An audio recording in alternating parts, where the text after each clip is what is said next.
আপনি কি কখনো মনে করেছেন রুমে ঢুকলেই দেয়ালটা ফাঁকা ফাঁকা লাগে? আসলে খালি দেয়ালই ঘরকে অনেক সময় ঠান্ডা আর নিস্তেজ মনে করায়।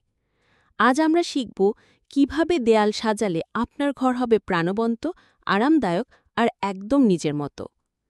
স্টেপ 1, ফ্রেম ও আর্টওয়ার্ক ব্যবহার করুন। প্রথমেই আসি ফ্রেম আর আর্টওয়ার্কে।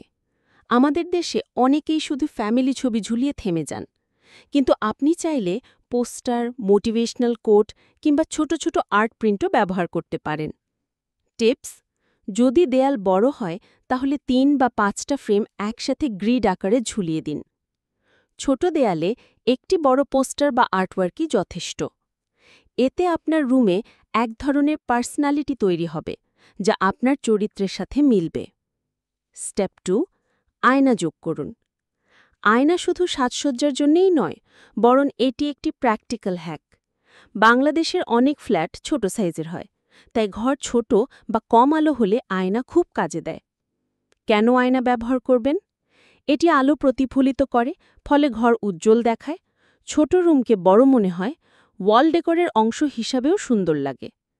সাজেশন: দরজার কাছে বা সোফার উপরে একটি মাঝারি সাইজের আয়না লাগান। চাইলে ডেকোরেটিভ মিরর ফ্রেমও ব্যবহার করতে পারেন, যাতে আলাদা এলিগেন্স আসে। স্টেপ 3, ওয়াল শেলফ ও ছোট ডেকর। তৃতীয় ধাপে ওয়াল শেলফ। আমাদের দেশে অনেকেই ফ্লোরে সব জিনিস রাখেন, ফলে জায়গা কম মনে হয়।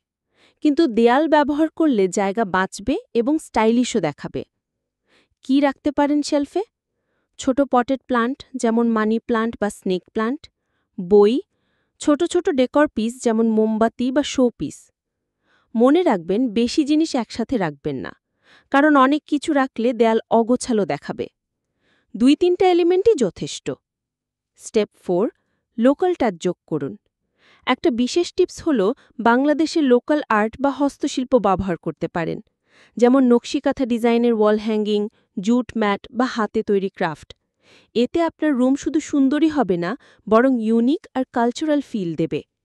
এবার বলুন তো, আপনার ঘরের খালি দেয়ালে প্রথমে কী লাগাবেন? কমেন্টে জানাতে ভুলবেন না।